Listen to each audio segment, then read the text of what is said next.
Now what? Nothing. Well, how's you gonna fix it? Luke, I said how's you gonna fix it? We's gonna wait till someone come and get us. Oh. What if nobody come? Jesus Christ! They come when they come.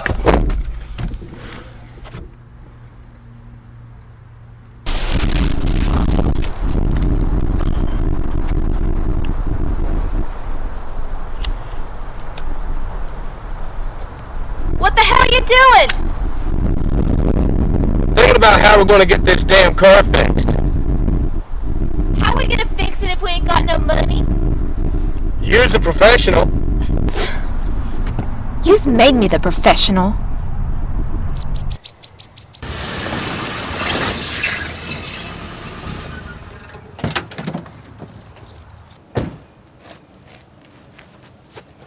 Man, I'm glad you're here. Luke can't fix nothing. Man, you's a lifesaver. We ain't got no money to pay you both, mister. Sure we could think of something. Is that so? Luke, cool it. We ain't got no money, right? Go have a smoke.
Hello, everyone, and welcome to Holistically Speaking.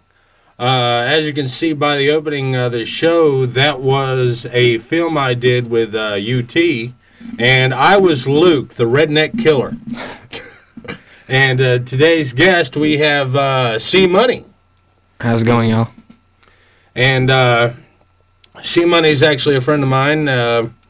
I've known him for a long time. And he's actually, we're going to see one of his videos later, some music that he's done. Sounds good. And why rap? I get asked that a lot. It was just in the right place at the right time, I guess you could say. I was young and still, I think it was about 8 years old the first time I ever heard Gangsta's Paradise by Coolio, and from that moment forward, that's pretty much all I could focus on. You know, I came up a little bit and started listening to some more music, and then I started to write my own, and the more I did it, the more I loved it, and it just, I don't know if there's such thing as a healthy addiction, but that's pretty much what it became for me. Yeah, I can understand that. I was just looking at your new raised cap here. I see you got a little bit of the Minnie Pearl thing going on in a sense. Who's Minnie Pearl? Minnie Pearl was a lady in country music, and she was a bit of like of an MC in country for many years, and she always had the you could always note her by the price tag hanging down. I don't know. A lot of people do that. You mean with the tag still on it and the stickers? Everybody leaves the stickers on it. I don't know. It's a thing. Yeah, I guess it's come back because like Minnie Pearl did it like 30 years ago. I mean, it's not cool to have your Ross tag hanging out of your T-shirt, but I mean, you know, we still leave the stickers on the hats. And can you tell us about some of your music? Sure. I refuse to be mainstream. I firmly believe that there's way too many mainstream people, and it's like clogging up some kind of giant music filter, and the world is just getting robbed pretty much for real art by people who, to use an example, there's a guy that came out with a song a couple years ago. His name was Mims. The song was called "This Is Why I'm Hot." And I think in the beginning of verse 2, he said something along the lines of, "I just made $1 million saying nothing on the track." Bruh, what are you bragging about? Like, that's not something to brag about. That you just literally admitted cop to robbing America of, you know, you just made them pay, what, $11, $15 for the CD, and you just pretty much admitted that you didn't say anything worth mentioning? Yeah, today's show was a little bit off the cuff. We got here at about, what, 7:05? About 20 minutes ago. About 20 minutes ago. Our poor sound engineer is just having a heart attack trying to get shit together back there. He's like, "Oh my god, you guys are late. What the hell? Do you have any idea how hard this crap is to get set up in 15 minutes? I feel him. It's bad." But that was kind of a little bit the plan. See, today I actually had another guest planned. I was going to have my producer, Lee Che, in, and I called Casey up about 3 to 4 hours ago and said, "Hey, you want to be on the show?" But I wanted to go with that because a lot of times things happen like that in life. You get this picture in your mind about the truth about how things are going to go, and then all of a sudden, sometimes things fall apart at the last minute, and a lot of people just go to shit. It's just sometimes for you, because I mean, I pretty much live by Murphy's Law. Whatever can go wrong will go wrong. Have you ever heard the expression that the first casualty of combat is the plan? No, I have not.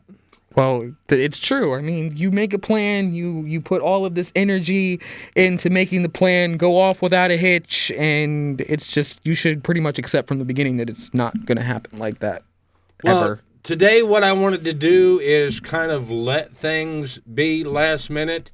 As a matter of fact, I even spoke of, making adjustments, during the show. And also, yeah, this is something we say during every show. If I can get the piece of paper here. Holistically Speaking is proudly brought to you by Talkwad Network. Please check out other shows with the Talkwad Network at www.talkwad.com. Also, I recently brought C Money in here to see about, interning on some of the shows and doing some producer work himself. Which I was very interested in because I feel like it's just another tool in my toolbox for the music career that I am so anxiously driving at. And I'm just one of those people, I like to be in control. Like, I don't need to be totally micromanaging everything, but I like to know what's happening in every aspect of my business. So, also wanted to let people know, if you check out Talkwad Network, you can come in and see Nolan and start your own show. If you've got something to say, then, come out and say it. And who knows what people may think of your show? Who knows what people will think of mine?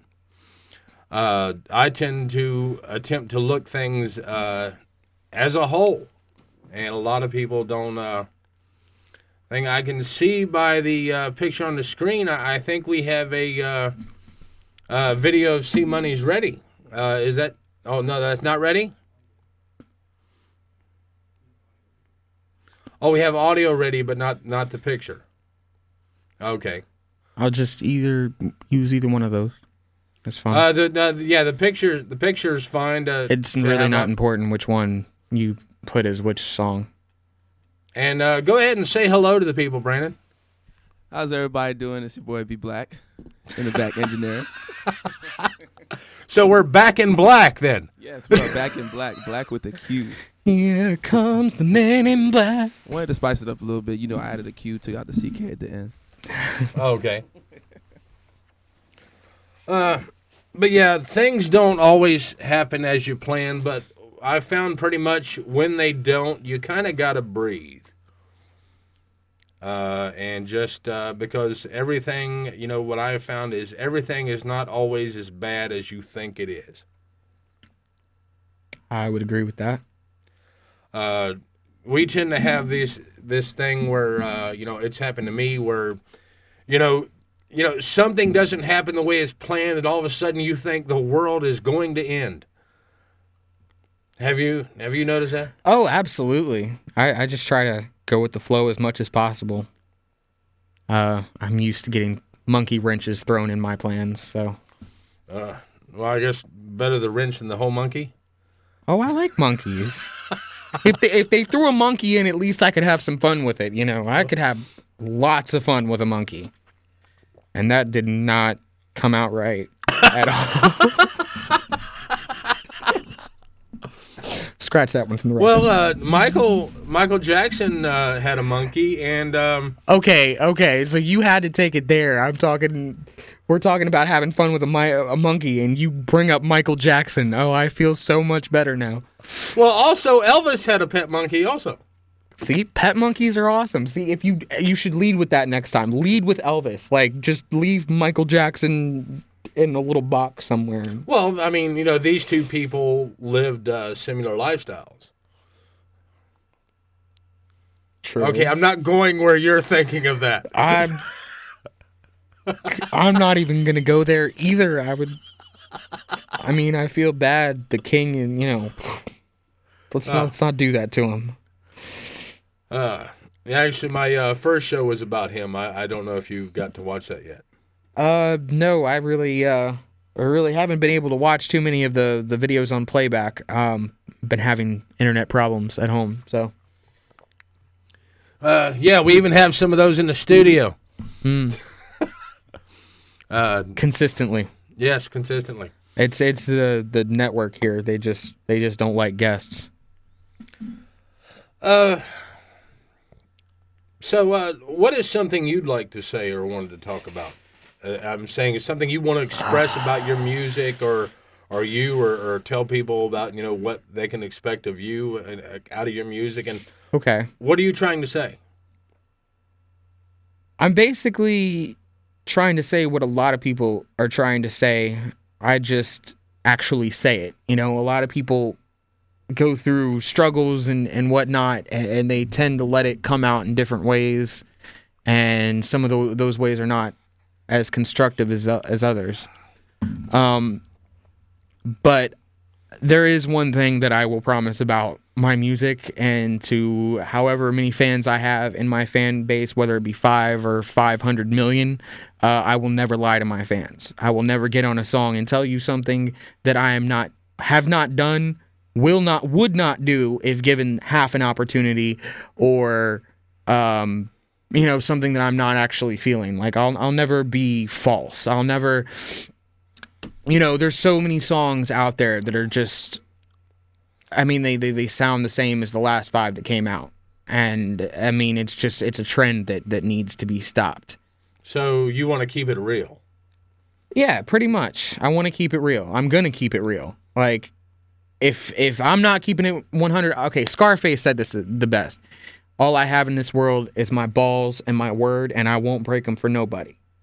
Those are extremely wise words, because it's true. Like, at the end of the day, what you're remembered by is pretty much those two things. So do you think there ever might come up a time, you know, like when you sang something about something, and then, you know, like you change your view on it later? So was it real at both times? That's always possible. I mean, opinions can always change. Situations, life happens, you know? I mean, I could always change my mind about something. But yeah, if in that case, it would be just as real me saying something else. And I mean, even if I have to, I'll be like, look, I was wrong. I was wrong about that. Now, did you get to see any part of the interview that Oprah did with LL? No, I didn't. I'm not really a big Oprah fan. I'm not one to watch the morning Oprah show. I pretty much miss every single one of those episodes. Oh, well, she had an interview with LL Cool J, and, and he went into a lot of his own life and things. And one of my favorite songs by him, and he even said during the interview that, he's like, he said that was a song that'll be forever true. And that was the song "I Need Love." Are you familiar with the song? Yes, I'm familiar with the song. That's good. That's good that he feels that way. LL's really a nice guy. I mean, he's another one that won't lie to you. Like, he's not on all this, other shit that he's not really experiencing. Hell, he doesn't even really rap anymore. He mostly just acts. Yes, on NCIS, Los Angeles. Yeah, love that show. But I mean, personally, his music isn't really my cup of tea. Like, I'm not saying anything bad about it. Like, I mean, it's certain people's thing. So, but I'm just more of a fan of LL the actor than LL the musician. But that's just, again, a personal preference. Yeah, I probably know more. I probably know him myself more from his acting because I didn't, I really don't know a lot of his music. I mean, the only one I know is that song. Really, is that "I Need Love" because I didn't really, listen to a lot of his music. And now, there are some, older performers of that genre that I like, and just everybody has their own opinions, their own likes, their own dislikes.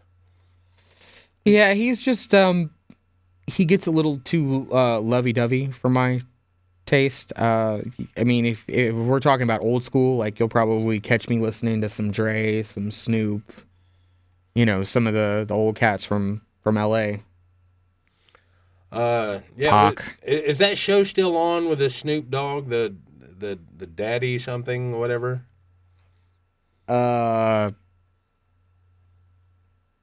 What show are you talking? I don't know. I don't watch MTV all that much. So Snoop had has a reality show, or had one. I don't even know if it's still on anymore. I've seen a lot of his movies. Like, his movies are just hilarious. One of his shows I didn't.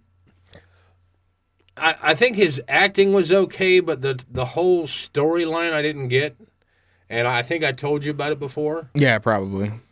It was a horror. Yeah, we talked about this one, and this is like the one Snoop movie that I haven't seen, and I still haven't seen it. He's talked to me about it, and I'm like, talking wow, about Bones? Yes, yeah. Bones. Yeah, I haven't seen. That's like the one Snoop movie that I've never seen. And I just totally did not get the storyline. I'm saying because the way they ended it, I'm saying because I understand the revenge. I understand. Because I'm usually like, get your revenge, and then it's done.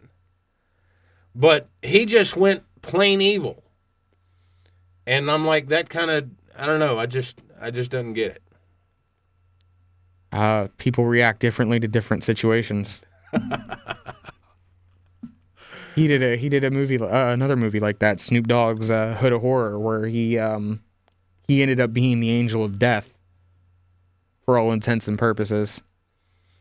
If you go into movies, one of the things there was that City of Lost Angels. Seen that with Nicolas Cage and I think it's Meg Ryan. Yeah, like a long time ago. I think I saw that. I just really couldn't stand the end. I'm saying because this guy gave up everything, and then she dies because she's in La La Land riding a bicycle and gets hit by a semi. There's a lot of movies that you just see the end and you're just like, really? That's how you decided to leave it there? Like, No Country for Old Men was a really good example. Like, the guy goes around, pretty much kills everybody.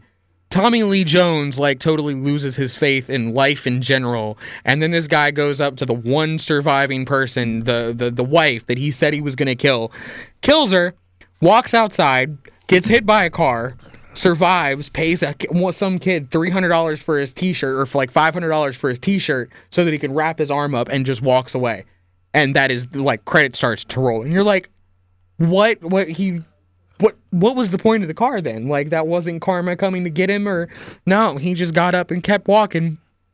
Well, karma. Yeah. What is it you're working on now? I'm saying towards your music.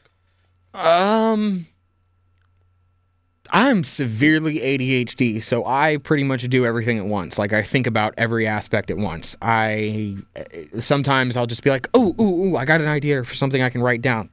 Type it in real quick, because I keep, like, I probably got like 1,000 notepad documents on my computer that's just all music. So I'll just type down an idea real quick, or I'll really be in the mood to actually record, and I'll go record something. You know, it's pretty much as I feel it's necessary. You know, I don't really keep a schedule with it. I just do it.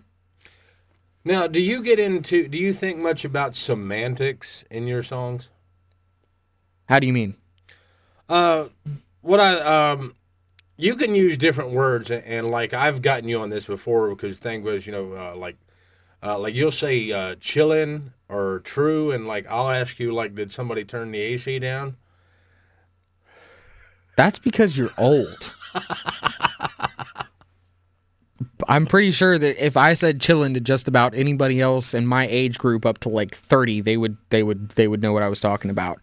Coolin', that one's kind of newer, so we'll give you a slide on that one. But well, no, I know what it means.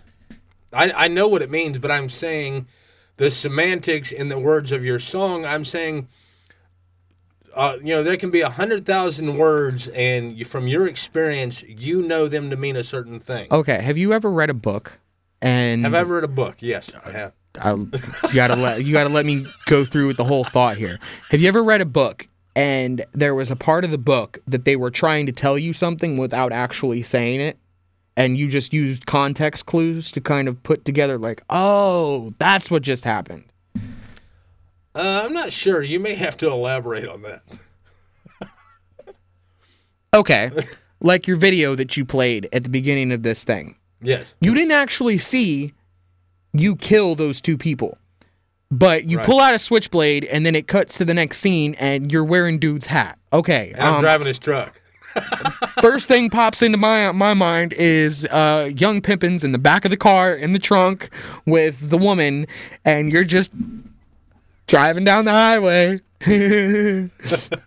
Pretty much. Like, that's a context clue. Like, I didn't actually see you chop them into little pieces of fish bait, but I can assume that happened, because those are the context clues I was given. It actually starts off where I have one scar already, and then you notice I noticed that. I have three. I noticed that. You actually... I got it. Yeah, like a notch. Yeah, you were carving notches in your arm. That's kind of creepy. Yes, I'm the redneck killer. A little bit. That's been done, dude. Have you never seen Silence of the Lambs? She puts the lotion in the bucket. She puts the lotion on the skin, or else she gets the hose again. Wild Bill. Yeah, I know, but this was a little bit different version, and I love the description. I love the description on it's called like something crossed lovers or something is in part of this description. Crossed lovers. Y'all are having some serious problems in your relationship. You might want to go see a counselor about that shit. Let's forget that you killed her and jump back a couple scenes to where she was about to go bang the guy for some mechanic work. I'm sure we can arrange something. I bet we can. Professional things in relationships, that's actually something I'm looking at, now for with someone, because we keep having this dance. It's like there's a country song called 2 Steps Forward and 3 Steps Back. Uh-huh. And that's the way things are kind of happening. Like, it seems to move forward a little bit, and then it takes a step back, and Just to clarify, you are talking about a relationship with a woman, correct? Yes. Okay. Could I just add that insert woman's name here, and that's pretty much descriptive of every male's experience with women? I'm just throwing that out there for you. Well, no, what I think is, and I look at myself as I'm not perfect, and they're not perfect, and I think with things that happen, and, I've studied a lot of, like psychology things and stuff, and I find myself attempting to play that psychologist. When I'm the one involved in it, that's kind of wrong of me to do. But I think everybody gets this kind of idea, well, I'm right about this, and, but I kind of look at, I can't be right about everything, but I can't be wrong about everything either. Yeah. That's kind of like a logical impossibility. No, you don't understand. It's a woman. Yes, you can be wrong about everything. You can be wrong from the moment that your feet touch the floor in the morning to the moment that your head touches the pillow again at night. Like, you can be wrong all day, every day, I promise. I'd be honest. To be honest, I think she would agree a little bit. There's times when she had told me where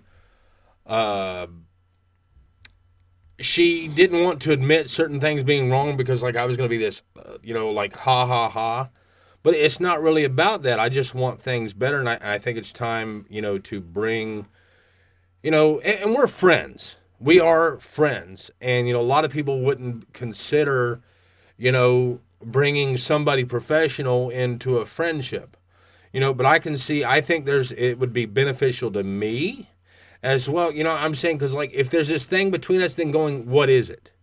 And sometimes you need somebody in between who has the professional training to go, okay, well, it kind of looks like this. Would you venture at this? And to do that on both sides. You need a referee. Yes, and somebody who has the training, and for each person in a relationship to go, okay, yeah, maybe, that was, part of that. What was my motivation? And, okay, maybe I'm really mad about this over here. I'm mad about this over here. It's not really you. It's more, something, going on with me, and, and to find out what's right more than who's right. Okay. Well, I mean, I applaud you for that, but I mean, really, all you're paying the third party for is for when things get escalated, because nobody actually wants to sit there and talk about things. I mean, people just have a tendency to want to start, oh, I'm right.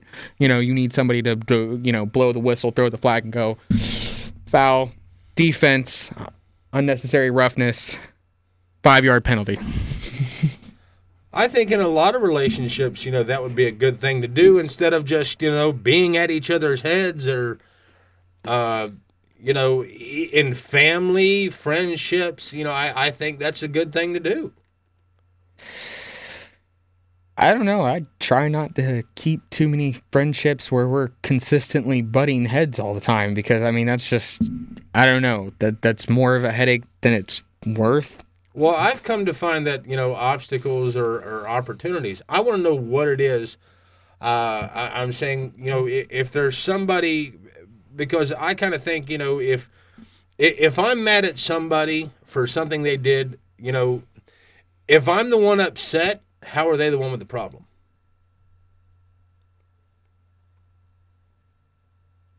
That depends on how much they value your feelings. Because if they don't, then it's not their problem at all. If they do, then yeah, it's very much their problem, because they should want to know why you're upset. No, I'm not saying that. I'm saying is part of the reason I'm upset with them is something that has to do with me. It's something deep within me, and okay. It's maybe in some cases, but I'm saying, isn't it also possible, just as possible, that they actually might have something seriously wrong with them too? Like, I mean, you see, I think everybody has issues. Of course, but you sound like you're selling yourself a little short here. Like, I mean, you could be upset about something and have a legitimate gripe. Oh, I'm not saying the other person is perfect. I'm just not saying I'm not perfect even either. saying that I'm just saying that yeah, okay. In all situations, really. Wow. In all situations, really, you should look at yourself first.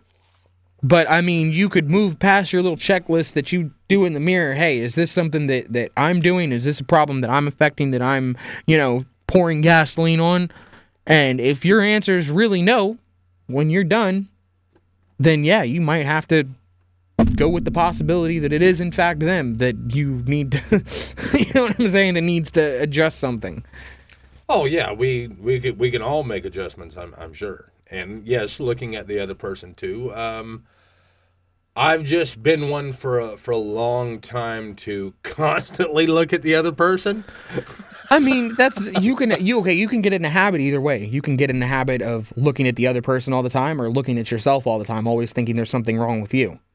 Neither one is healthy. Neither extreme is healthy. You have to strike a balance. You have to strike a balance in the middle that says, okay, yeah, sometimes I'm wrong. Accepting that sometimes you are wrong, but also accepting that other people are wrong, and other people can, in fact, do just as much damage to your life as you can. Yes.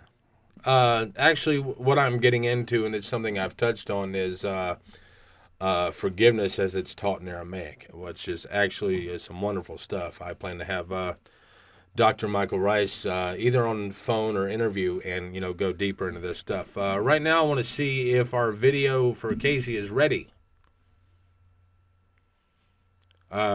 If our video is ready.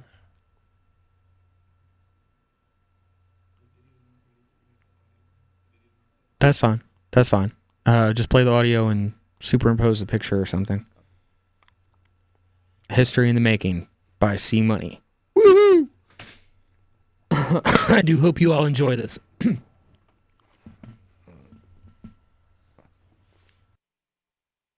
I keep getting asked, like, you white, right? So why the hell are you rapping? I mean, are you trying to embarrass yourself? You little wannabe Kimbo Slice, act looking like Vanilla Ice looking ass? Come on, man. Alright, fuck you very much, Brody. I'ma trip on that for a second. Haters, please pay close attention. It ain't about the fame or the money to be made. It's gaining due respect from the cradle to the grave. And I lay it on a beat, elevate to victory. And they won't forget my name because I'm making history. I'm filling up a page with $1 and a dream. My ambition is alive with all the possibilities. I'm reaching for the sky just as high as I can reach. And I just won't feel alive unless I'm making history. I make my little monies, I break my little bread. When all these voices in my head is yelling pink the city red. It's 10:30 in the morning, I lay wasted in my bed like I'm still shit days from the rave that stay banging in my head. Man, I'm racing in the red like I got a little dream. Man, I'll chase it till I'm dead. Bitch, face it, I'm a little piece of history in the making. If you taking me for granted, then you face obliteration. I ain't playing little games, I'm feeling invigorated. Hate be pumping through my veins like I bounce you on a rhyme, or I'm dumping out a gauge. Else I'm jumping out on stage in a tight leather speedo like I'm into whips and chains. I believe my point is made. It ain't about the fame or the money to be made. It's gaining due respect from the cradle to the grave. And I lay it on a beat, elevate to victory. And they won't forget my name because I'm making history. I'm filling up a page with $1 and a dream. My ambition is alive with all the possibilities. I'm reaching for the sky just as high as I can reach. And I just won't feel alive unless I'm making history. It don't make any sense to me, they spit this vicious trickery. Eclipses you in history, this misery loves company. To roast that ass rotisserie, I guess I'm here to intervene. Deliver the artillery by the power of the wisdom I've been given. See, I get this versatility. Rain clouds congregated and the storm is hanging over me. I'm underestimated, but my enemies have witnessed me. Leave them devastated and stripped of credibility. Believe that my abilities have not been overstated, but I patiently awaited for the right moment to strike. Like a serpent in the night, I be working on the mic. I'm impervious to darkness cause I'm lurking in the light. White boy said, it ain't about the fame or the money to be made. It's gaining due respect from the cradle to the grave. And I lay it on a beat, elevate to victory. And they won't forget my name because I'm making history. I'm filling up the page with a dollar and a dream. My ambition is alive with all the possibilities. I'm reaching for the sky just as high as I can reach. And I just won't feel alive unless I'm making history. It's all about perspective. I reflected on my life. I feel I need a new directive. Immediately effective, my objective is reflected in the eyes of the rejected souls who pain you have affected. You oppressing, got no shame, like your brain is disconnected. You could have made a difference, but your spots will never change. If you weren't a blind witness, it'd be obvious and plain. Opportunity is gone and won't just hop around the game. So I came to twist the game. So don't act shocked when a cock-a-doodle-doo birdies popping out my brain. Cockamamie, straight insane. I spit Dante's Inferno, something block a block of flame. I'm cuckoo for some Cocoa Puffs, embrace it for my dream. In a drop top Chevy, stay the fuck up out my lane. I be banging through my city, do my Bruce Wayne thing. See me, I'm doing me, hater, you should do the same. All this drama ain't a thing, I bet they won't forget my name. Any questions? All right. Hope everybody enjoyed that out there. That's C Money's song. What's it called again? History in the Making. History in the Making. And what about that song? What are you saying? There's a couple of themes that kind of get interwoven in there, but mainly one of the ones that I keep kicking back here in a lot of the songs that I've done recently, because I feel like there's never been really a whole lot of people that have ever had faith that I could do this. So I think a lot of people have felt, that way about themselves. Not even myself, because me personally always knew that if I put my mind to doing this, that I would do it. No, I mean, they felt that other people didn't have the faith in them to do it. Oh, well, I mean, I'm sure. Everybody, every majorly famous person who has skills in something, I mean, Michael Jordan got kicked off of his high school basketball team. I didn't hear that he got kicked off. I heard that he didn't make it his first tryout. And I heard he got kicked off. I mean, the Beatles were told by several record companies that they would never, this isn't, hey, guys, this just, I don't know what you're doing here, but this really isn't, the way music is. And they, and I've even read that Disney was told he lacked imagination. Oh, yeah. That was the one that got me the most. Like, Disney lacked imagination. And that's pretty much the point that I tried to emphasize on is, there have been so many people that tell me I couldn't, but the voice in my head always said, yes, I can, and I will. And Charles Schultz couldn't get hired at Disney, if you know who Charles Schultz is. The name sounds familiar. Peanuts. Oh, okay, yeah. Harrison Ford was told he'd never be an actor. Yeah, he was actually sweeping the stage where they were filming Star Wars when George Lucas saw him just, I observed him having a conversation with somebody or something and said, hey, come over here and read this. And he became Han Solo, and that was the beginning of his career. That was pretty much a landmark. Wow, okay, he's done this. And he was actually one of the only people from Star Wars that actually went on, made more movies, and was a successful actor. Yeah, Marilyn Monroe was told she'd never make it in the business. Everybody is told that. I mean, if you're famous for anything, I'm absolutely positive. I don't think that this has any exception. That if everybody who's famous for something has been told that they were not good enough at some point. Einstein failed, several classes in grade school. But it wasn't because he was stupid like his teachers thought. It was because he was just operating on a level so far above it that he was bored literally going to school every day. I wanted to go back on something because there's another video that I'm going to be getting the producer to play shortly. And it's a long video. It's from USA for Africa. I just want to go into its intro real quick. But I want to get back to what we were talking about before. I just wanted to say that I've come to the point where I've accepted I'm a pot. And hey, guess what? You're a kettle. Okay. I'm saying, do you understand what I mean by that? Who's calling who black? I'm saying that there's a whole thing, a pot calling the kettle black. Right. Is the whole saying. Yeah. I've accepted the fact I'm a black pot. But hey, guess what? I know you're a kettle.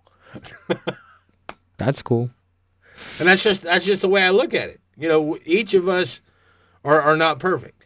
I look at it as I am exactly what I am.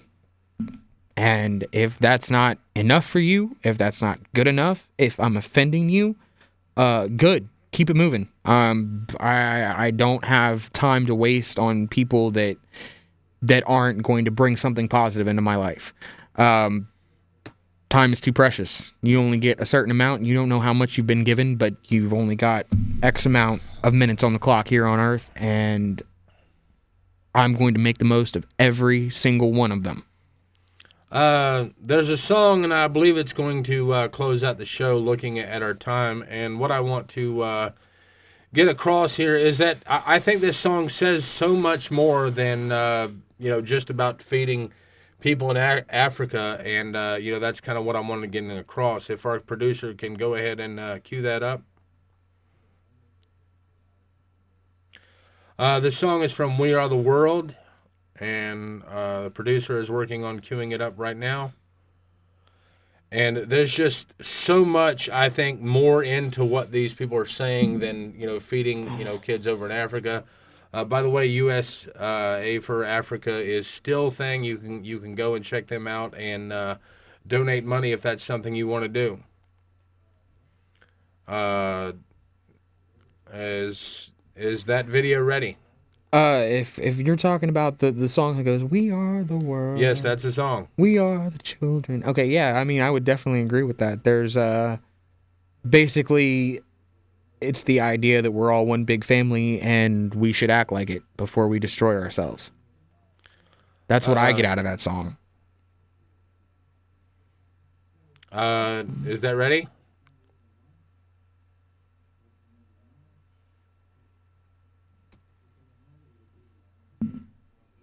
Yes. And I believe that's going to close us out here. So good night, everybody. And thank you for joining us in. Stay tuned for next week's show. We've got some really interesting guests coming up. Dr. Kasanis is going to be coming on our show. Look forward to having Lee back as a producer next week. We're going to be talking about wheatgrass, neem, various therapists, holistics, and some people that thought it was a show about. And I'm just really looking forward to this journey. And thank you for taking this journey with me. And I look forward to continuing it. And thank you, C Money, for coming on our show tonight. You're quite welcome. It's been a pleasure. So how would you end the show if this thing would do a C Money in the show kind of thing? Oh, wow. You should have given me a little heads up on that one. No, in the moment. It's now. It's now. Thank you all for coming out. Peace. Peace.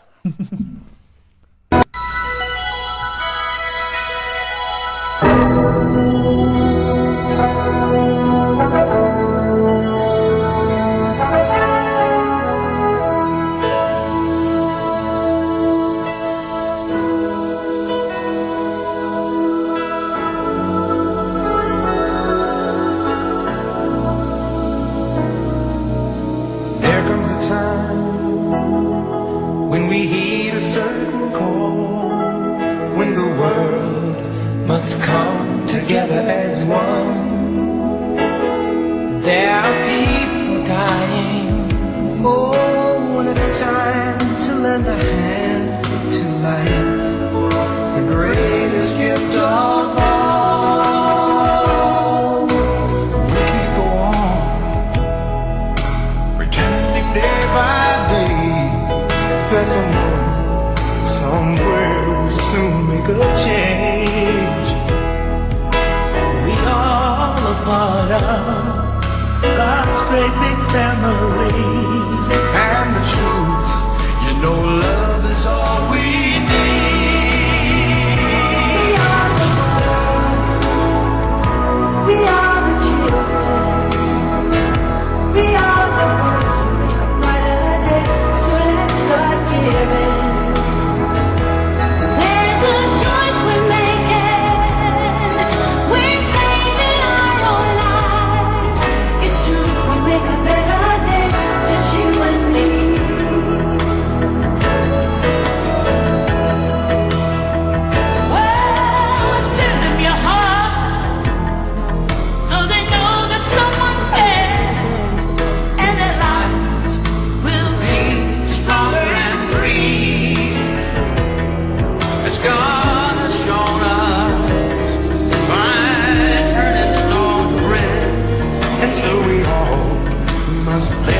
a helping hand.